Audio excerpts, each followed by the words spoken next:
We are back. The radio hit was great. Nice. PLG, while we were in our pseudo break, you said that you downloaded a new recipe for something that you were going to be I was cooking. talking to you during your radio hit, and you picked that up. What recipe did you download to make? Recipe? I actually have a. Actually, I want to ask a different question to Riff, if you're coming okay to me. Sure. What was your favorite piece of Halloween candy that you got last week? Twix. So something very cool. I haven't had a chance to say this on a podcast yet. Do you recall a few weeks back? Now that my radio hit's done, I have time to ramble. So a few weeks back when the Cowboys played in Pittsburgh and that game got delayed. Do you remember? It got delayed by like 90 minutes. So during the delay, it was this weird kind of time where time stood still. And I was tweeting out all these random things and just having fun in the weird moment of it all. And so I tweeted out my top 5 movie candies. I think this is something that we've discussed before, like candies or snacks to eat while you're at the movie theater. And number 1 on my list was Bunch of Crunch, which is fantastic.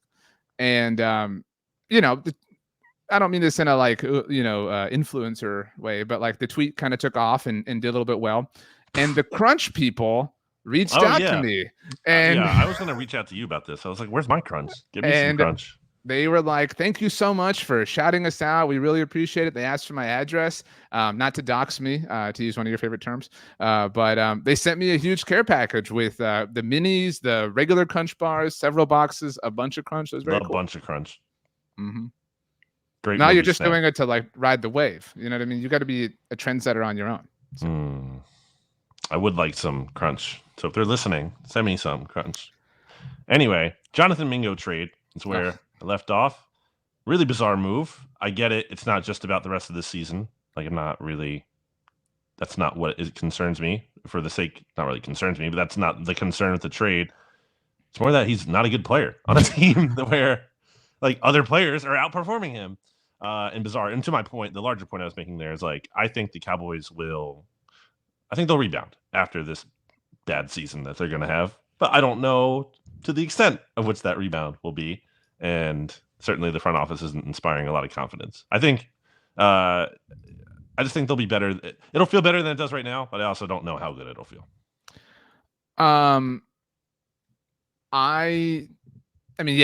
Anything will be an improvement, and it's cyclical. Like you can't help, you're right. You go cyclical over cyclical. Yeah. What's a cycle? Not a sickle. Could be. I know that. Anyway, there will be something, but I tweeted this the other day as well. I think there's a world where next offseason is even more toxic from a fan base perspective. How so? Because that's what I was going to say. Because every move will be met with like utter disdain. Like everything will be like, well, you should have done this last year, or like, why should we believe you? And like Bob Sturm, who's wonderful at the ticket and has a great Substack, he had I love when people use gestures hands around wildly in a text form. You know what I'm saying? Like when they write that in a tweet or something like that. And he used that right after the Mingo trade. He said, this is what happens when gestures hands around wildly. You burn up the benefit of the doubt. And that's where the Cowboys are. Like nothing, like you can forever perpetually be like, oh, it's going to fail. It's going to blow up in their face, whatever. And it not be founded in any kind of logic. And like Murphy's Law, you'll probably be right at this point in time. And so, I mean, they've lost a lot of homers, and maybe some of them will crawl back to your point. But I do think people will be like, oh, so now you want to trade, or now you want to sign, or now you want to extend early. And they will have consequences from this, is my point, for a very long time.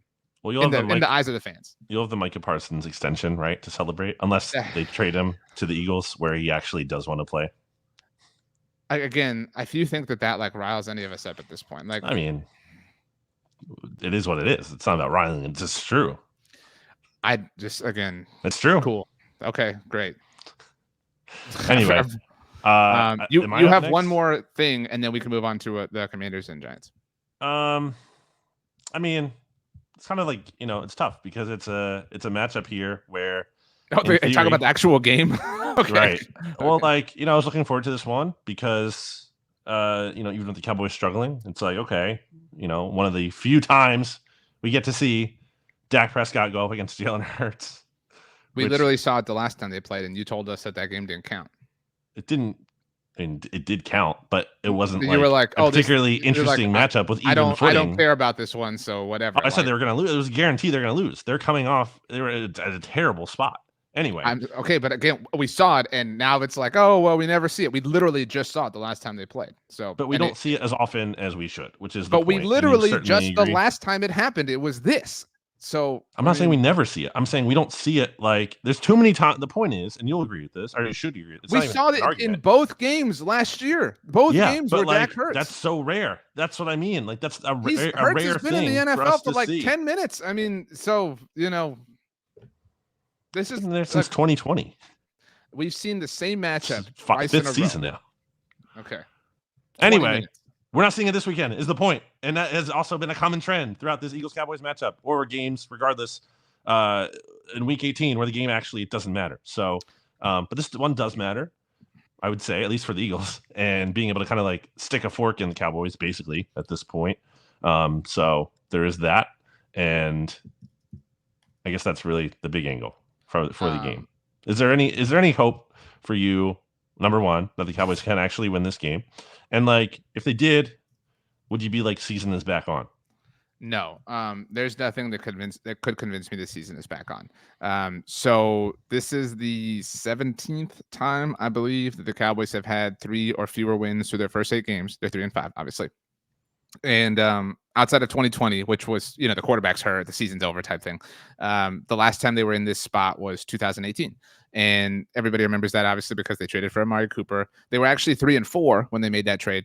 And then they lost that first game with him in the Monday Night Football game that Jason Witten called, the Jason Witten who would return from the booth to play for them the next year. The same team who employs Zeke Elliott at the moment in time.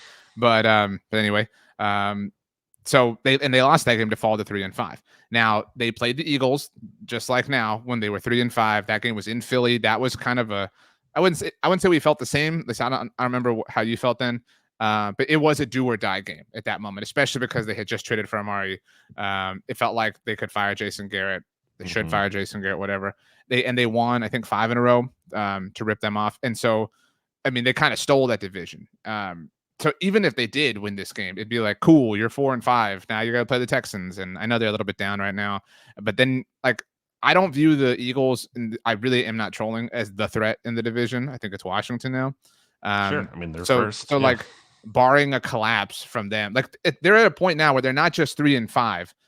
They would have to do very, very well and get some help beyond their control. So now you're really asking for a lot. And I just, again, there's nothing that could really happen that would make me feel like season's back on.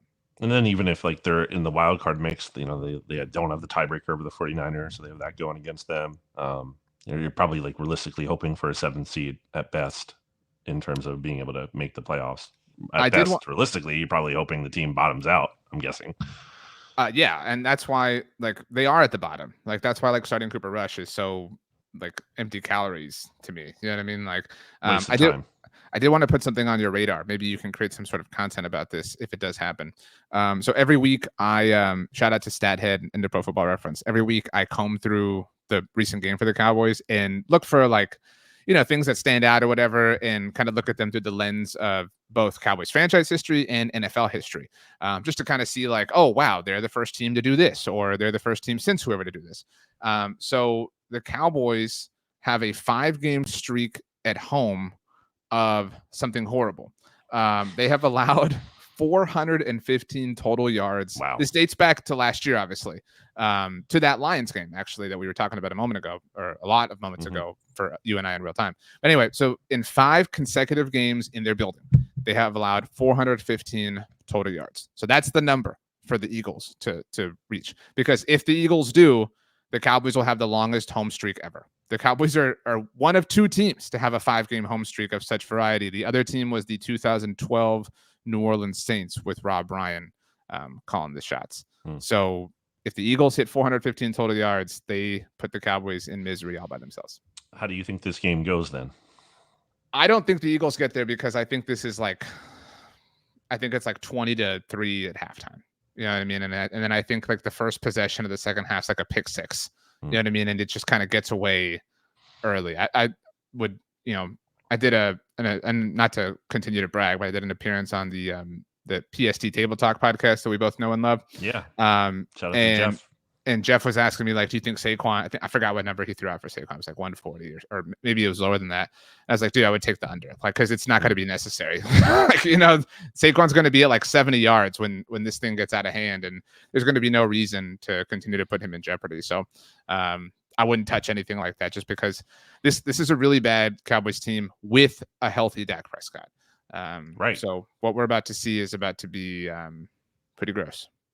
Yeah, I like the Eagles to cover. Obviously, if no AJ Brown, and we don't yet know his status as we're recording this at 1:50 Eastern on Wednesday, November 6th, possibly plays, possibly doesn't. And maybe the Eagles want to hold him out, especially because this is like a really important 1-2 stretch here with the Eagles playing the Washington Commanders next Thursday.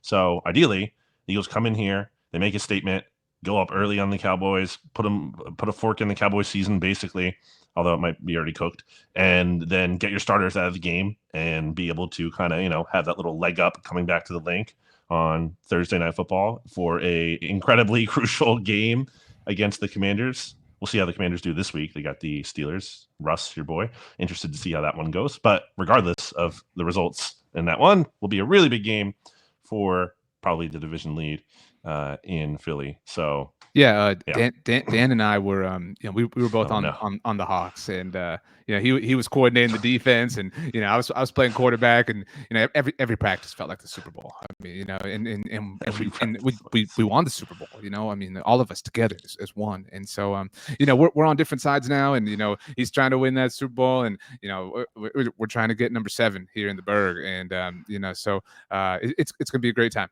He doesn't have like a thing. You know that, right? He doesn't have like a thing this year. He's not early yet. No, I forget what it was. When they were on Sunday Night Football. Yeah.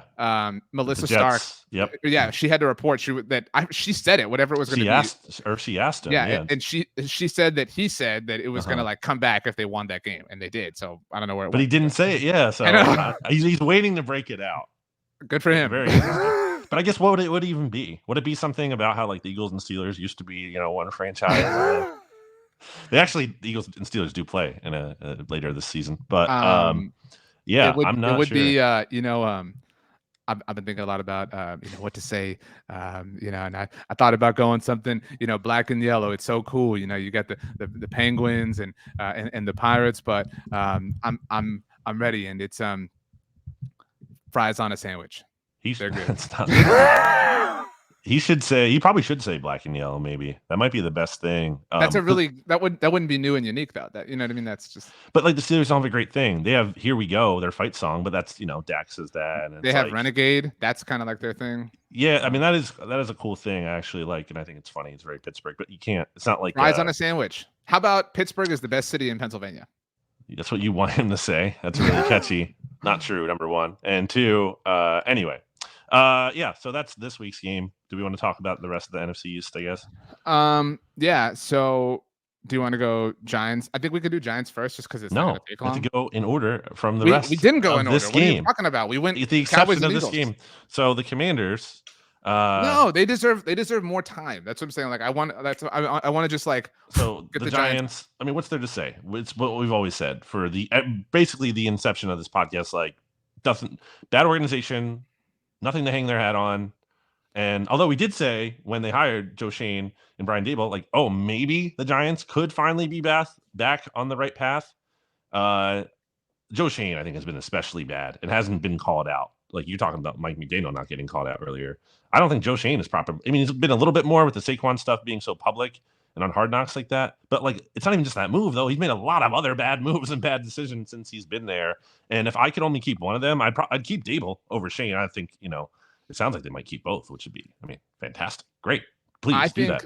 I think that Joe Schoen is the shield for Brian Daboll. Like I don't think highly of Brian Daboll, to be clear, but I don't think like super low either. I think there's logic to bringing them both back. Again, this is why when you decide something, stick to it. And that's why they should have just gotten rid of Daniel Jones to begin with. The worst thing that happened to them was that 2022 season and that mirage. And they should have franchise tagged him, if anything. I mean, it's just, I mean, I understand, like I've said many times, why they paid him, and they didn't set the market when they did. I mean, that was obvious, in and of itself that he I wasn't. think it's fair to see one more season in that circumstance. Usually Sure. I agree with you, yes, but I think that was a unique circumstance where you want to see it one more time before you pay. And if you have to pay more in the short term, it's worth it. What I will say though is, like, I do think that all the Giants exist to me now, or the only way they exist to me is as the straw that can break the camel's back for this Dallas Cowboys season. The Cowboys host the Giants on Thanksgiving, and if they finally lose to the Giants, you know what I mean, like in a public humiliating way, like that might be enough because they've just owned them entirely. Exactly, and so I'm hoping that happens on some level, obviously, but I don't know what the answer is. Like, a year ago we were like, maybe Russ is their quarterback, maybe Dak, if he hits free agency in 2025, will be their quarterback. Like, I don't know what that answer is. Well, you have to try, and they haven't tried. Like, that's part of the equation here. Like, they should have drafted a quarterback this year. Like, Malik Neighbors, yeah, he's awesome. Okay, doesn't matter if you don't have a quarterback. Like, it was an obvious spot, and we'll see how McCarthy is, right? Because he would have been available to them. Drake May wasn't, but it seemed like they, if I'm not mistaken, they could have made like a better effort than they did based on some of the Hard Knocks stuff.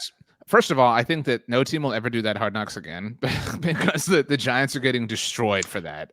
Incredible that was happening when we were not podcasting. I know. Really huge missed opportunity. But so again, I think the Saquon stuff's been overblown, like, against them. Like, it's more than fair to like offer some level of criticism, but whatever.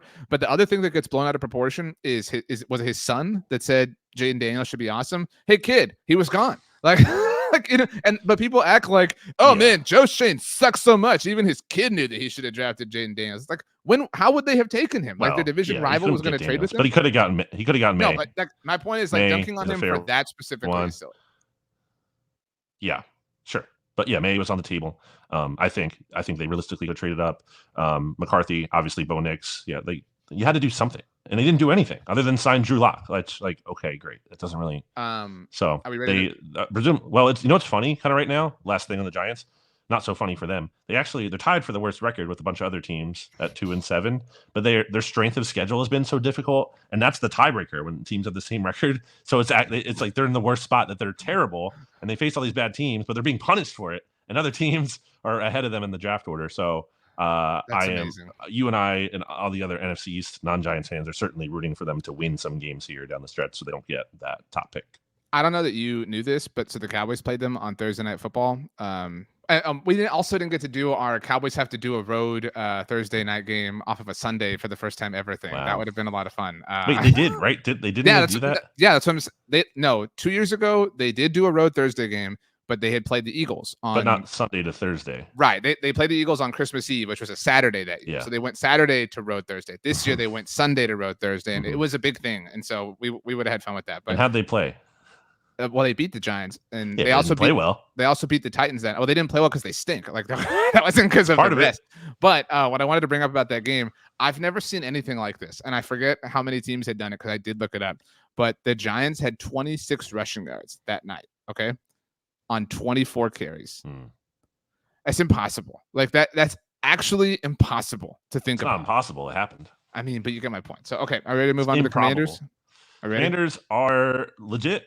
Jaden Daniels looks, I even in week 2, when they played the Giants and they played that game where they didn't even score a touchdown, they won with 6 or whatever, 7 field goals or whatever. Like, the composure that he had was really stood out to me. And has throughout really the season. And I'm not alone thinking that. I'm not saying that, but I just think he's been so impressive. And obviously the Hail Mary, I think he's actually gotten too much credit for that. He's part of the play, but it's not skill. It's deflected ball, it's luck. But credit to him for, gutting that game out through an injury and certainly looking better than the guy who was taken ahead of him by, leaps and bounds, Caleb Williams. Yikes. But yeah, I think Daniels is for real. There is obviously the kind of RG3 comparisons going on of is this going to last? Because I think Daniels is looking better than RG3 did, or at least more sustainable. And I think isn't running as much. Looks more, elevated as a passer. But I do think with his frame and everything and how he has gotten a little bit banged up early, that's a legitimate, it's not a non-story. It's a legitimate thing that could unseat them. And also just, again, the nature of this division, it's not Jaden Daniels is here, and now the Commanders are going to win the division every year. That's not how this division goes. So I am at this point, and this was 12 years ago, So I don't know if you agree with this, but like what's it been? They've I don't think they've had their bye, so they're 9 games in. Through the first 9 games, I'm more afraid of the Jaden Daniels era than I was the RG3 era. Like the RG3 era never felt like I was never really worried that was going to become like a full-on thing. You know, well, they were 3-6 that team, right? Well, no, I Before think went in a run? I think they were 2-7. And I think they won out. Okay. And they beat the Cowboys on Yeah. Thanksgiving. That was a big old deal.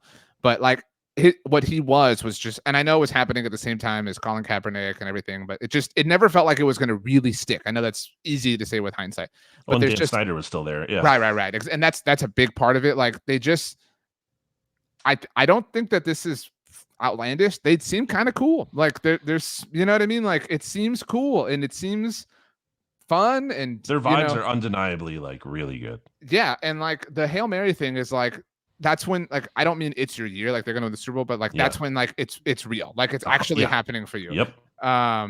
And those black uniforms rock, man. Like those, if they get rid of the lines bordering the last names on the back, it's their best uniform. Like they shouldn't wear anything else. It's all, the helmet is great. Like I love it. And if I'm being honest too, it is kind of cool to see that fan base like get a little full themselves. Like no, like it's always fun to beat them. Don't get me wrong, but like it's cool to see them have something legitimate. You know what I mean? And not just to be like Ryan Kerrigan is awesome. You know what I mean? Like they have, because it's not just Jaden Daniels, it's everything about them. And I mean, I think they're going to win the division, and it will be their, like, I don't put a lot of stock into their recent division titles because they all came, at least when the Cowboys suffered season-ending injuries to their quarterbacks. But this will be their like first true authentic division title in a very, very long time. If they won it, as opposed to like everyone else just lost it. Right. I think this could be a year of them winning it. And I actually, from a theater standpoint, would like to see, it be contentious between them and Philly, because it obviously won't be Dallas. And see them take it from Philly, knock them off, even though they're not reigning division champions. I mean, I think that's what's going to happen, basically. I mean, I think they play in week 16 again after they play on Thursday Night Football. So it's going to be... That's in D.C.? Yeah, that one will be at FedEx. Yeah. Well, it's in Landover, Maryland, but yes. Man, and they're spending, like, they got Marshawn Lattimore. You know what I mean? Like, how cool! Like, it's just that's a big acquisition for them. He's only like what, 28? Like, not even just for this year. He's not a rental. Like, this is a foundation player. I think they have him for 2 more years. Now they might redo the deal and whatever. Sure, but like, it's not a rental. Is the point? Yeah. Like, that's someone they could actually add, and at a big position of weakness for them too. Like, and it helps them. Like, Emmanuel Forbes is a disaster. That was like as a terrible pick. I think at the time, not just in hindsight with how small he is. But anyway, like, that's a huge addition for them. I've always thought that Dan Quinn was really smart about waiting for the right opportunity to be a head coach for the first time. So often, like, people like Brian Dable, they not everyone's in as luxurious of a position as Dan Quinn was in Seattle, to where they can, like Kellen Moore kind of tried to be, obviously hasn't been a head coach yet, but where like, I'm going to get multiple bites at the apple. And Dan, I don't remember off the top of my head how many interviews, if Dan Quinn took any before that Atlanta job came open after they fired Mike Smith. But like, you always want to go somewhere with like a planted, firm franchise quarterback, and he did. And I'm not taking anything away from Dan Quinn, obviously, but like, they got really lucky in that Daniels has really hit. But they also, like, they're able to win when he's not like overpowering, which is representative of a good team, because they spent money. Like they understand that this is something that requires a lot of work and a lot of effort, and good for them. He walked into a situation where they're the number 2 overall pick, and like, I think the most cap space in the NFL, and a bunch of other draft picks too. And I think they've created a good environment there with like they signed some young kind of foundational players, but then you mix in Bobby Wagner, who's still really good. You have Zach Ertz, Austin Eckler. They added like a good mix of like young guys. For Dorrance Armstrong or Dante Fowler. Those guys too, to build around, but also some veterans too, to kind of help like raise the floor, and also kind of be like culture setters for a new regime. So I mean, Adam Peters has done a really good job. He swindled the Eagles in the Jahan Dotson trade, which has not worked out well for them, and also emboldened them to make the Lattimore move. They didn't actually use the pick they got from the Eagles. No, but it gave them more ground to stand on. Absolutely. Like, and they could have made the trade without it, but like, it gave them even more reason to be like, oh yeah, who cares? Like, a 3rd round pick, we already have another one. So although it looks like he may have lost the Cooper to Dean trade, that has really worked out well for the Eagles there. So you take some, you lose some, win some, you lose some. But the the lesson to be learned, and this is where I'll reference the Cowboys again, isn't like, oh, well, we lost this or we won that, so we have to only do the things we won and never do the things that we lost. Like, no, man, like you keep trying, like you keep swinging, you keep trading, you keep moving, you keep whatevering. And I'm not out on Caleb Williams yet. That was, I mean, he's a tipped Hail Mary away from us thinking very differently about that game. And maybe no, he looked really bad. Okay, they looked really great in London before all that stuff. And man, I feel for Matt Eberflus. But either way, I think it's Washington's division. What are the odds, actually, as I say that? I'm sure. Just look that up. Ooh, it's our first mixtape, if we're calling that with FanDuel Sportsbook is our odds partner at SB Nation. Odds to win the NFC East. The Eagles are still the favorite. Oh my gosh, dude. So the Eagles are minus 145. The Commanders are plus 110. So it's pretty close. There's a sizable drop. The Cowboys are at plus 5,500, which is like, holy crap, that's really bad. The Giants are plus 55,000. I will say the Commanders, I don't think they're frauds at all, but I will say they played the second easiest schedule this year in terms of strength of schedule. But tell me the hard games remaining on their schedule. If you don't, here it is. So yeah, Steelers, probably not a lot. I think that's a tough game. I think it's tough. I'll say that. At Philly, definitely tough. Dallas, not tough. Right. And dude, Dan Quinn is gonna hang 50 on these fools. I mean, anyway. Tennessee, not tough. Not tough. New Orleans, dude, their bye is not until Sunday, December 8th. That is nuts. It's a late bye. At New Orleans with Marshawn Lattimore. Not tough. Philly again. Tough. Atlanta's tough. I don't think Atlanta's tough. I think. Oh wow, your boy Kirk. Man, we also didn't get to pod after Jalen Hurts. I know it was the Saquon tip, but after Kirk. But like, so the Saquon tip, and then Kirk leads the game-winning drive, and then Jalen Hurts throws the game-losing interception. Also not going for it on fourth down. My point is that would have been an all-time mixtape for me. Like, I would have just loved that so much. But whatever. Too bad. Anyway, and I don't. But I was gonna say on Atlanta, I recorded with Stats recently, I didn't tell him this, but you can tell him I said it. The 49ers are going to look really bad this week. Like, really bad. Maybe not really, really bad, but they're going to look bad. And people are going to go, what happened? What do you mean? What happened? Because the Niners looked great last time we saw them. Yeah, last time you saw them was against the Cowboys. And then they went on their bye. I actually like the 49ers this week. They're playing a Bucs team coming off Monday Night Football. Monday Football Monday. So I actually do think they're going to look good. Monday Night Football. Monday Football Monday. So I actually don't agree with you. I get what you're saying, but I don't agree with you for this specific matchup. My point is that will happen to Atlanta. You think that's not hard? Is my point. But anyway, at Dallas to wrap it up. They finish the season in Dallas. So really they have 1, 2, 3, maybe 4. You would argue 3. Yeah. Okay. Let's say 3.5. 3.5 hard games, and even if you assume they lose all of them, that puts them at 11-6. I mean, I don't know, man. I mean, I think, and they would also not have the tiebreaker over the Eagles. I know, but I do think Philly has to sweep them to win the division. I think possible. I think that's quite possible. Yeah.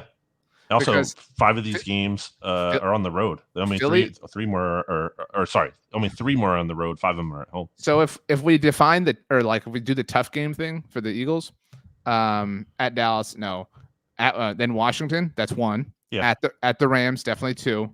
At the Ravens, definitely 3. Sure. And then Panthers, whatever. No. Steelers. Yes. I know. Steelers, yes. And then at Commanders. So you got 5. You got 5. Sure. 5 is more than 4. BLG. Sure. Wow. Okay. Do we have anything else we want to say? We're emptying the tank. Shout out to Rachel, our wonderful former producer of the show. Make sure you're following her on social media. We miss her. We miss working with her. Also, my song for this week for the NFC East Mixtape is Dad by U2. Dad? B-A-D. Okay. Okay. Do you want to offer any assessment or reason or? No. The Cowboys are bad. Other things are bad. Bad. U2. Good song. Not a bad song. Good song. Okay. I didn't know if we were going to do the songs thing. I have a song. What do you mean? Come on. Well, I didn't know we were calling this a mixtape or whatever. I know I have a song ready, and I'll literally add them to the playlist right now. Yeah. But so my song, you are the one who did this more often I don't want to say did, like it's past tense, because we're hoping that we can continue to do this. So you're the one who does this more often than I do. Like the song title or a line in the song represents how you feel about the Eagles specifically, not like about life, but about the Eagles. So I'm going with the song title here. I Don't Care by Fall Out Boy. Nice. So that's my song. Cool. Do we want to guess a song for Rachel? No. I could never. Yeah, I couldn't either. But her taste is too sophisticated for me to be. I'm going to suggest something and it wouldn't be up to par. Hang on, I'm adding your song right now before I forget. Do you want the live version or the regular? No, regular studio version. Yeah, I've been listening through their discography a little bit. I get on kicks like that. I just did Coldplay recently because I hadn't listened to them in a long time, and I saw they like it was all yellow. That's right. So I did that with Smashing Pumpkins a little bit ago.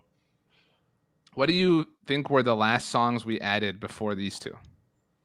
I forget. I really do not remember. I'm assuming this was yours. So I think this looks like Rachel's, or I'm assuming this was Rachel's. Most Wanted by Beyonce and Miley Cyrus. I think that was Rachel's. That was not me. And it looks like mine was Love Fool by the Cardigans. Okay. And yours, I'll tell you the band. We Are Scientists. Oh. What I know the song goes. What? It's embarrassing. Say that you'll stay. It's called After Hours. After Hours. Yeah. Yeah. It's not that. Yes. I couldn't think of it because that part isn't in the chorus. It's something they say else otherwise in the song. Do we want to push this out today that we're recording it? The day we're recording it? Sure, like immediately? Okay. I mean, I will try. No I'm going to then. It's going to be out very soon. So yeah, why not? So if you're watching this on Wednesday, just know that we're wearing the same clothes. So, wow. All right. You mean like we're both wearing each other's clothes? No. As we leave, Brandon is going to tell us his 5 favorite things that he's watched since the last episode of the mixtape. They can be football games, they can be episodes, they can be movies, it could be short stories, things that you watched in the break. I finally got around to watching Oppenheimer because, we get those screeners from being in the union, and I just hadn't gotten to it. I meant to for a long time, but like I'm usually late on things. So I'll put that on there. I don't think it was like my favorite movie of all time. Like it's not like that kind of thing for me. It was interesting, worth watching. I'm gonna go Agatha all along. I actually really liked that. Stat said he was watching that one. That one. It was like I think people who aren't even into Marvel might like that. Like I think that was really well done. I was impressed. I was not going into that with any expectations or negative expectations, and it was like I thought it was really good, and it fit for me. I like Halloween kind of stuff and the time of year, so that was probably an added bonus. I mean, 5 is a lot. I don't even know. I've watched 5 things since then. Let's get to 5 together. I mentioned the Vince McMahon documentary, and as someone who had no knowledge whatsoever of wrestling, it was really interesting. It was like, oh, Stone Cold Steve Austin. I've heard of him. Like, that was kind of the experience I was having throughout the entire thing. House of the Dragon, definitely season 2. Really like that a lot. Excited for season 3. Definitely. Just love the sun. It's such a great feeling, especially off season. Like, you don't have football. So it's like, and Sundays is kind of like whatever of a day, but then you have like the Game of Thrones House of Dragon night feels like, it feels like special. Like Sunday night, it's going to be like a special time. So definitely that. And do you want to close this out? I'm going to close this out with something I haven't seen, but something that I'm going to see very shortly. And it's one of the screeners that you talked about. For anyone who is unaware, as we are members of the writers, I forget the official name. The WGAE. So I've actually never understood if we are allowed to vote or what we vote for or how to vote, but we're sent these things so that we can vote. They're screeners of movies, and you have like a special code and everything. It's like a big old deal. Very cool. It's a very like unexpected perk. And they used to send, I'm sure you remember this, like some shows or movies would send like little packages. Yeah, I like, have like some like little things like that around my place here still. Yeah, I remember my wife watched the Marvelous Mrs. Maisel or I whatever. was just thinking of that one. Yeah, they give like a little pink case. It was like a little makeup bag, purse type thing, whatever. I have a bunch of sticky notes like right out of over here off camera from that. I got, but now they're all emails. It's just like, here's your code, and go to the website or download the app or whatever. Yeah. So I watched Wonka. That was not good. I did not like that. Yeah. I love Charlie and the Chocolate Factory. Willy Wonka's great, but the original one, not the Johnny Depp. This Timothy Chalamet is not great. But so I have 3 screeners in my email right now. One is for Dune 2, which I haven't seen, and you said you gave a shout out to Rachel, a semi frequent member of the mixtape. Shout out to Steven Serta. We've been thinking about Steven a lot too. And always support him and his podcast network and his crew. Steven was the one who I actually, right before everything, I started reading Dune off of Steven's recommendation. And I've been wanting to see him. Yeah, so I haven't finished the book, but I have seen the first movie of the redone movies. So you should have it too. We have the screener for Dune 2. Oh, and okay. Check your email. And but I got an email yesterday with a screener. I know it comes out like next week, but there's something cool to watching it on the screener than like Disney Plus. I mean, it makes you feel cool, sure. And so I got the screener for Deadpool and Wolverine. So I'm excited. I did see that. It's not. It wouldn't be in my. I liked it, but it's not in my top 5. Wow.